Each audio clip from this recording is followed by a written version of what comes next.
on my way to work. I was on my way to work when I got pulled over. I was being followed too close. And I tried to get out of their way, but when they got right behind me, I felt like I was getting ready to get pulled over. And I was like, well, maybe I was driving a little faster than I should have been. And then they pulled me over.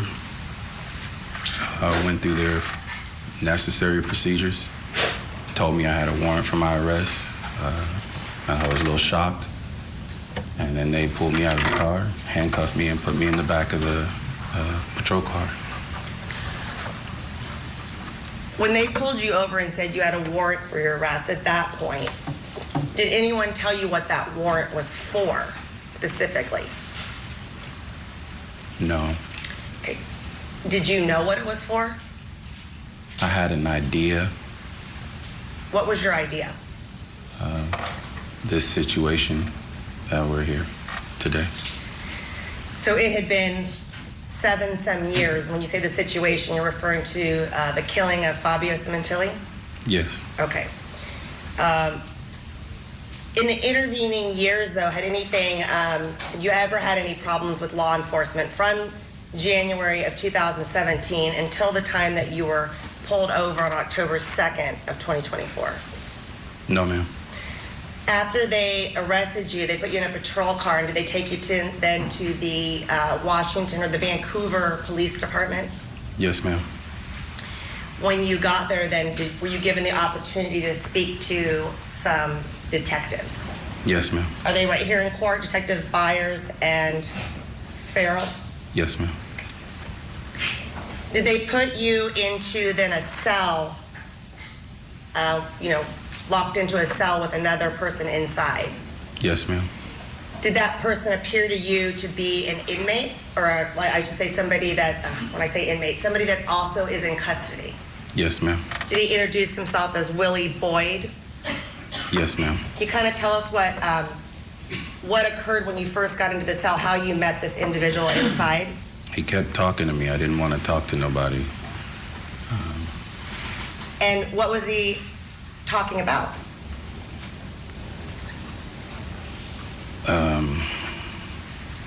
His situation. Talked about how cold it was in there. Asked me what I was in for. I didn't want to talk to nobody.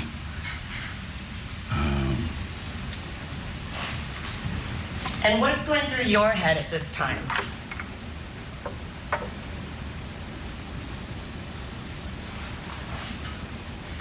A lot of shame.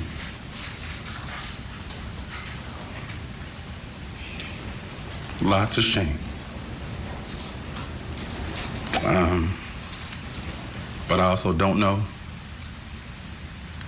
Divorce, lost a job, disappointment from my mentees,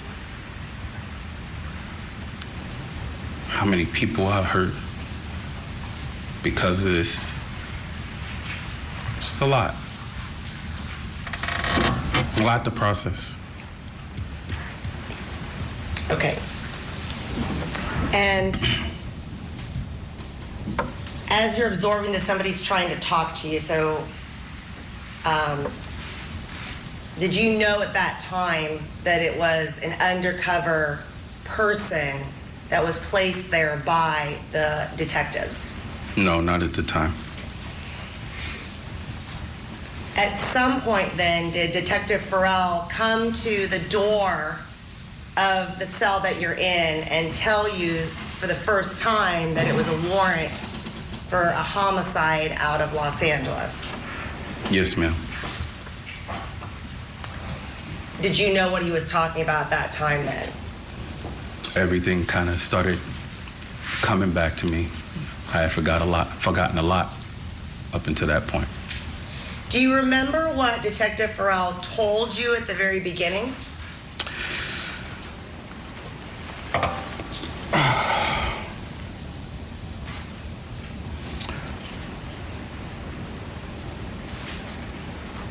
Mr. Austin, look, you seem like a nice guy. You know why you're here. it's very important that you be very honest with us.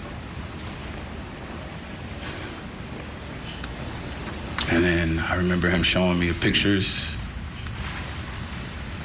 He said, we know you were there, so you need to be honest with us. What pictures did he show you? He showed me pictures of Mr. Baker and myself jogging and a black Porsche. You recognized yourself in the photo jogging? I did. Exhibit 19, and I'm not saying this exhibit, but is that the photo or a copy of the photo that Detective Farrell showed you? Yes, ma'am. The person in the front right here in the green, who was that? That's Mr. Baker. And the person in the back with the hood, the darker hood, who is that? That is myself. So when he showed you that photograph, you recognized it? Yeah. How did you recognize that? From what? Oh, I recognized it from the green sweatshirt first. And then all of LA has red curves. So that's what I recognized from it, about it. Well, did you recognize it from being in a particular location? Yes. Where was this? Los Angeles? Okay, I guess my question is, tell us at this point, what are you guys doing right here? We are on the way up to jog to the victim's house.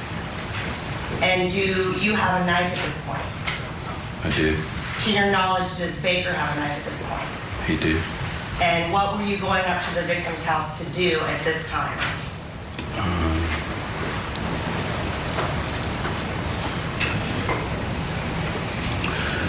So on our way up to,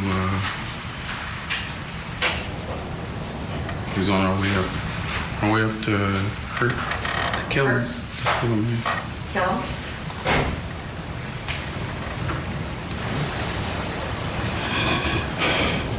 Yes. We'll go through that in a moment. On our way to kill a man. Marie Pereira still with us, criminal defense attorney, former prosecutor. Marie, a lot of emotions ping-ponging inside of that courtroom. It appears Monica Sementilli looks angry for really the first time. We've had a lot of conversations about Robert Baker and what he's done, but I haven't seen this scowl that I'm seeing on her face while Christopher Austin is testifying. I don't think the jurors are going to pay attention to the look on her face, because yesterday they played an hour-long audio of her and Robert Baker in adjoining cells. He proposed to her. He called her his crimey. He basically told her, "You're my ride or die." She agreed to marry him. And then somehow he contorted his body in a way so he can see her feet in the adjoining cell. Don't know how he did that. And they engaged in soft porn. He was like, "Oh, look at those pretty bleep feet. I'm gonna get a big bleep tattoo because she agreed to marry him." So she's not upset with Robert Baker, but yet she's looking all tight at this man on the stand who accompanied Robert Baker. That just doesn't make sense to me. You need to be angry with Robert too. And the tapes that the DA played yesterday, there was no anger there. They were still in love and planning to get married, and she accepted his proposal from prison. Christopher Austin, let's talk about his emotion, because at the end of the day, he is an admitted killer on the stand. He said that the officer who interrogated him said, "You seem like a nice guy." And it seems like that's what they are trying to share about him here on the stand. He doesn't have any priors. He worked with kids as a juvenile probation officer. Your thoughts on the emotion that he's showing now on the stand? Is it over the top, or does it seem appropriate for what we're here for? It seems appropriate, and it's not over the top. If you remember earlier, I said he looked ashamed.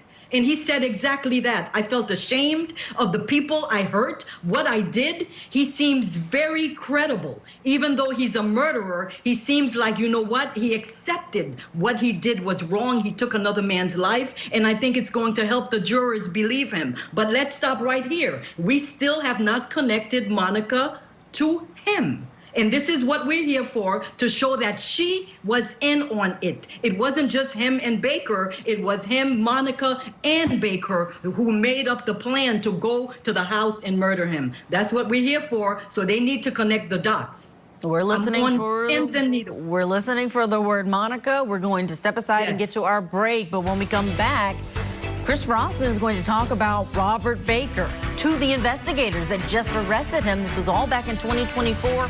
More of the celebrity stylist murder trial for Monica Sementilli after this. An Iowa man is found unconscious after crashing his car. He asked police to check on his girlfriend, recalling flashes of violence. Now he's on trial for her brutal murder. The Visions of Violence murder trial. Live coverage today on Court TV. Tonight on Closing Arguments, Karen Reed back in court ahead of her retrial in the death of her former boyfriend, Officer John O'Keefe. We're diving deeper into today's huge hearing. Closing Arguments tonight at 8/7 Central, only on Court TV.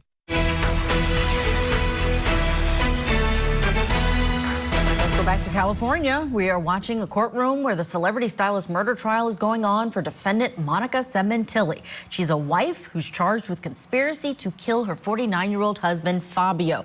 He was a famed celebrity hairstylist, and she's maintained her claim that she had no part in his death, even though her boyfriend was charged and pleaded no contest to the murder. That boyfriend says that Monica didn't do it, but there was another man involved, Christopher Austin, and he is on the stand now. He is expected to testify that Monica did have something to do with it, but we haven't gotten there quite yet. Let's pick it up where we left off with co-defendant Christopher Austin.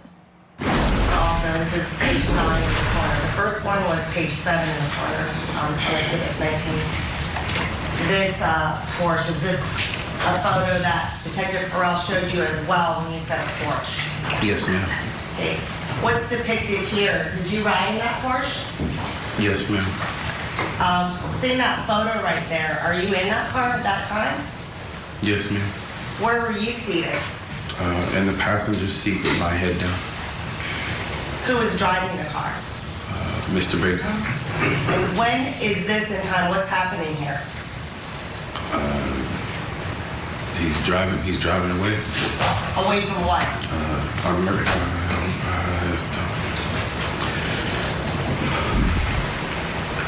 He's driving away from a murder scene. This is when you both left? Yes.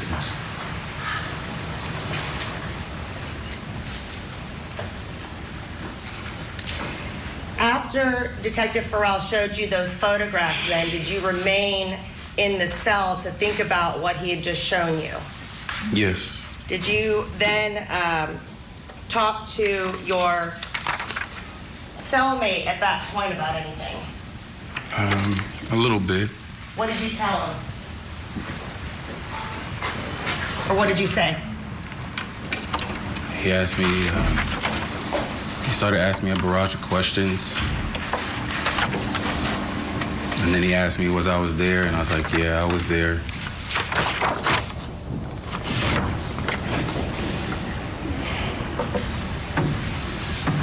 And then he encouraged me to tell him the truth. And he asked me if I had a record. I was like, no. And then I remember saying none of that matters. None of the work that I did matters.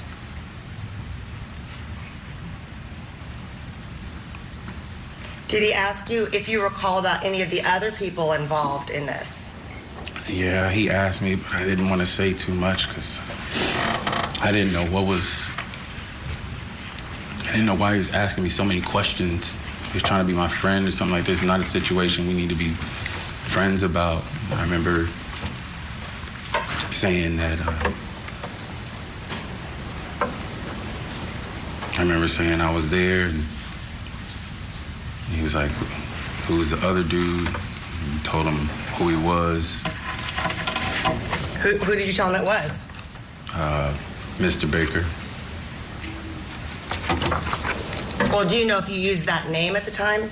I used I told him my uncle. He's like, that's your uncle? I was like, well, not biological, but. So at this point, Detective Farrell has only come to the jail, or the cell door, showed you these photographs, and now things are racing through your head, right? Yes. You have not had a chance to sit down and interview with the detectives at this point, right? No. So up until this point with your cellmate, you've admitted that you were involved in it, but that's the extent of it. Yes. And you were talking about you didn't want to talk too much at this point. Why did you feel you didn't want to talk too much at this point? Because I felt like the detectives were about to ask me a bunch of questions that I had to try to figure out how to remember after so long. So once I didn't you want to talk to him too much anymore. I'm sorry? I didn't want to talk to him anymore. Your cellmate? Yes. So then at some point, did Detective Farrell come and actually take you out of the cell and take you into an interview room with him and Detective Byers? That is correct. Do you know if that was recorded? Yes, I believe it was. Did you end up waiving, or did they advise you of your Miranda rights? They did. And did you agree to talk to them? I did. Why did you want to talk to them? It's the right thing to do.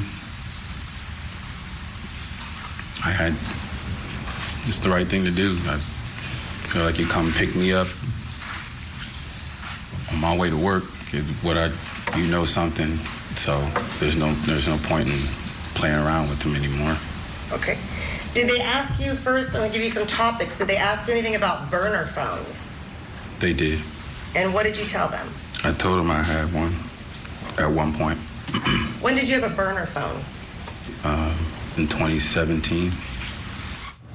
This testimony is in exchange for a 15-year sentence. Coming up, Christopher Austin is going to identify Monica Sementilli in court.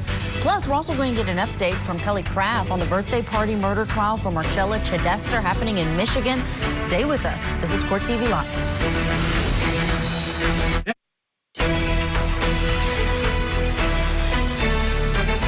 Court TV Live, I'm Julia Janae. Thank you for joining us this afternoon and following along with us. We're tracking several major trials on Court TV. We're in California, where defendant Monica Sementilli's co-defendant has taken the stand, someone who's turned state witness. This is the celebrity stylist murder trial. We'll get you back there in just a moment.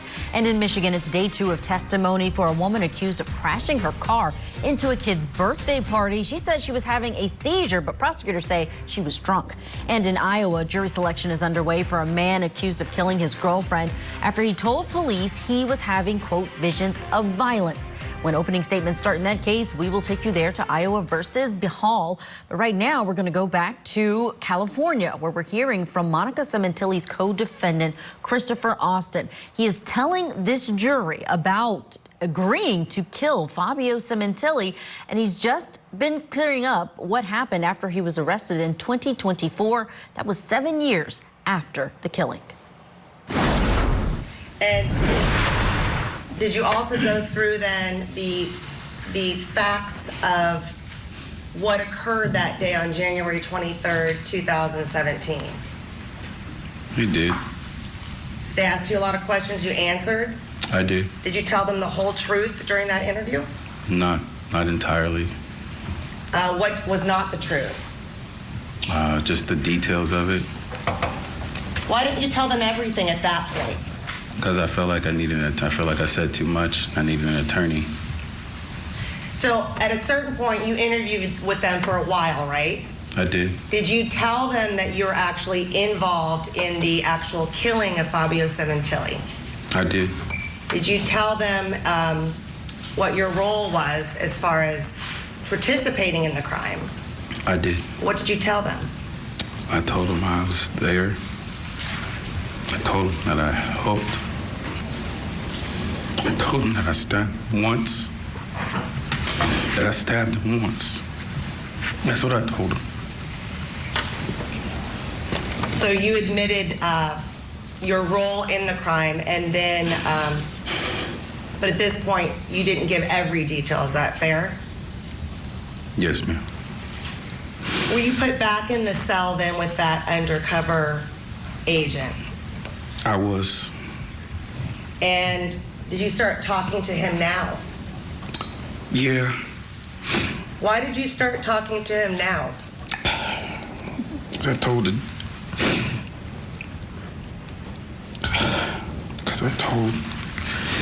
told the detectives the truth. And then I started just thinking about my life. Not being able to. I started thinking about just all the harm that I caused the family. I was in disbelief. I was frustrated, and I just wanted to talk about something different. When you're talking to this person now, when you've been back in the cell after you interviewed with the detectives, at any point did you realize he was an undercover agent put in there by the detectives?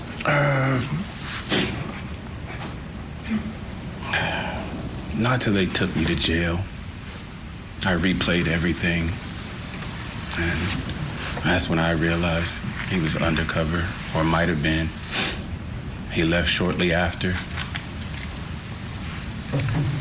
That's when I realized.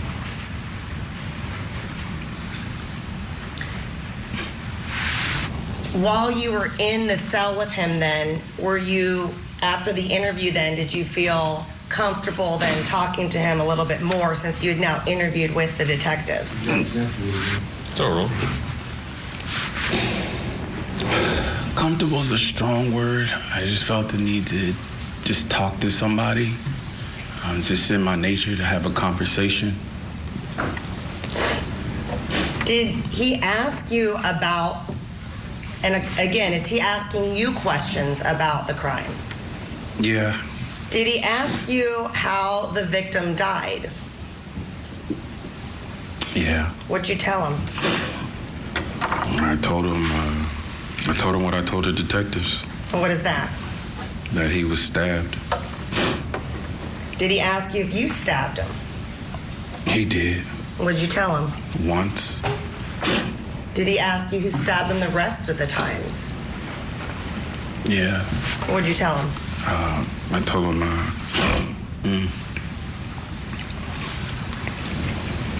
him, Baker stabbed him.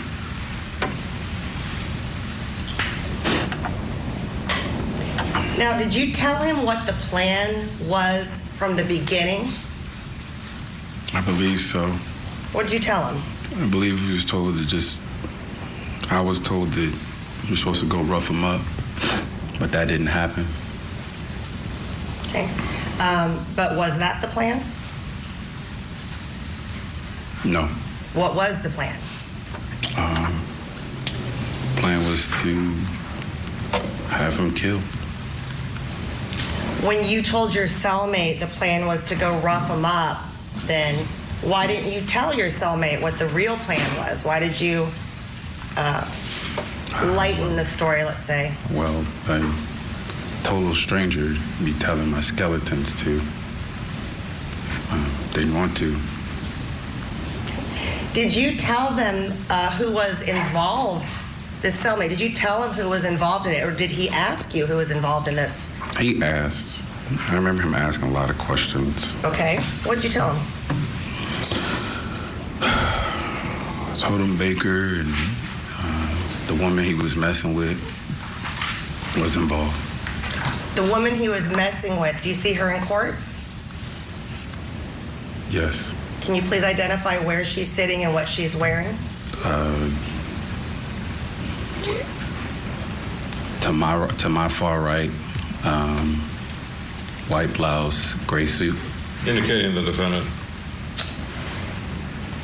And we'll get to the defendant in a moment, but you told him the woman he was messing with and him planned it. What else did you tell him about that?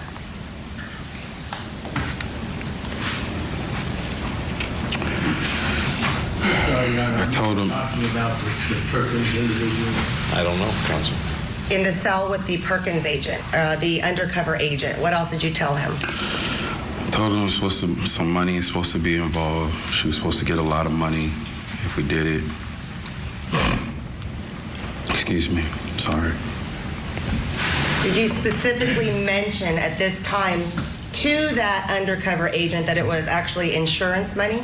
That's leading. I did. I'm sorry? I did. How did you know about that? Baker told me about it. What did Baker tell you about it? Baker told me she's loaded, she wants him gone, she's gonna get paid.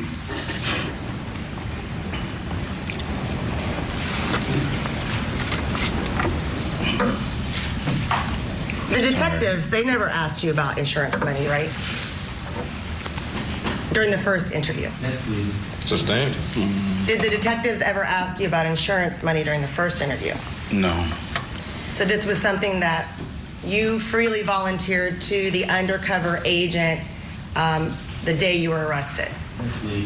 Yes. It's overruled. Okay.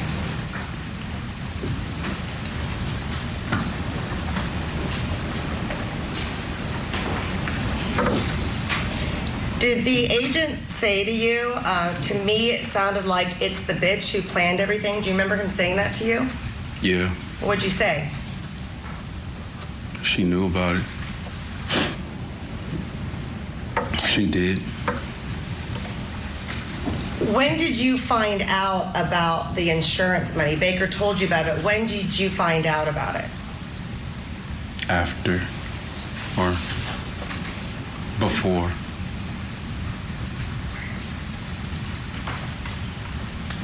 I'm sorry, I didn't hear that. But after and before? It's after, before. Was that before you came to Los Angeles to commit the murder? Yes. Do you recall how it happened? How you found out? It was a phone call.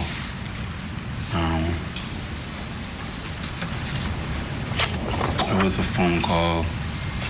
I remember Baker saying she's gonna come into some money. He tried to get me to come down earlier and I couldn't. I was working, so I couldn't do it.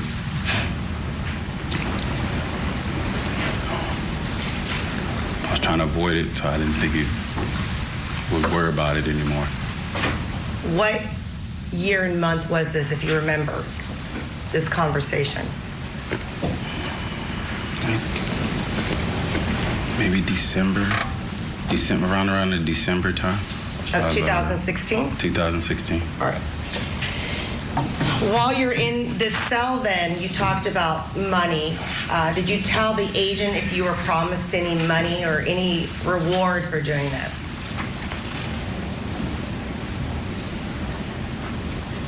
I don't think so. Did you ever talk about receiving any gold coins? Overruled. I think I told him he gave me some coins. Who gave you coins? Baker gave me coins. Was that gold coins? That is correct. When did he give them to you?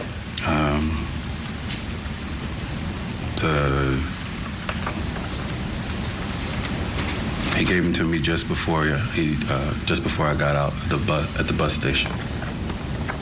After the murder, but before you flew home? Yes. Okay.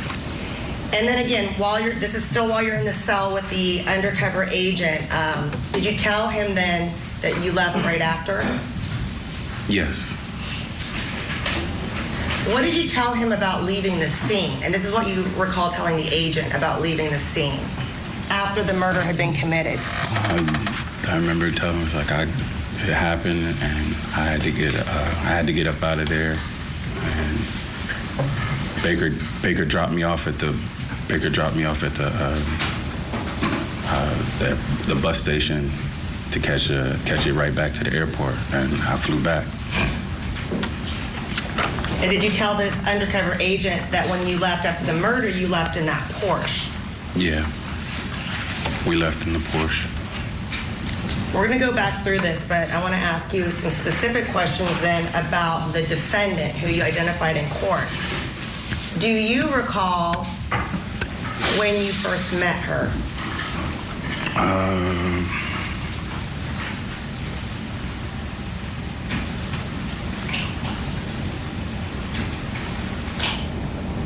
Not really. We might have met in Vegas, but not. I don't remember seeing her there. I do remember playing racquetball with her though. Did you go? Go ahead. Did I cut you off? Mm-hmm. Did you go to Las Vegas in July of 2016 with Robert Baker. I did. That particular trip, did you stay with Baker at Al Birdsong's house? Yes. When you went there, did you know that Baker had a female, whether you knew her name or not, that he was seeing, dating, had a relationship with? Not really. Yes. Meaning he's been involved with a lot of women, so. All right.